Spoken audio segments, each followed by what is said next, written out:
ज्योती जय Savitri. 11 April 2026 Mahatma Phule यांची 200वी जयंती।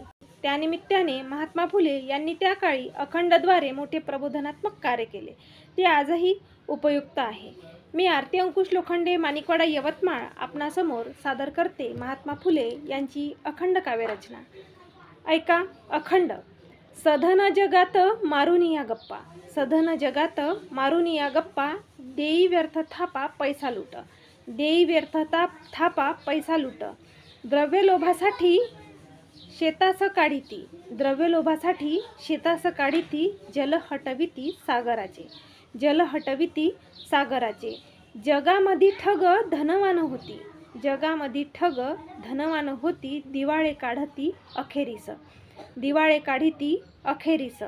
त्यांच्या संगतीने द्रव्यहीन होती, प्राणास मुकती ज्योती म्हणे, त्यांच्या संगतीने द्रव्यहीन होती, प्राणास मुकती ज्योती म्हणे। याचा अर्थ सांगते।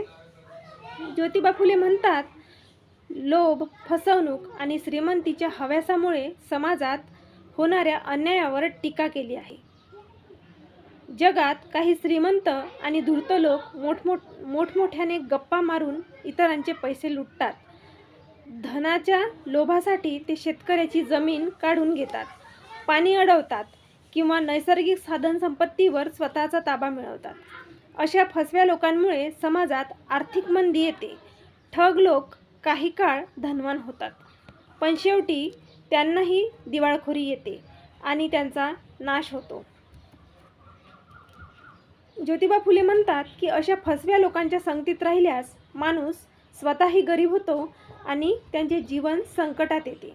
त्यामुळे अशा लोभी आणि फसव्या लोकांच्या संगतीत राहिल्यास माणूस स्वतःही गरीब होतो आणि त्याचे जीवन संकटात येते।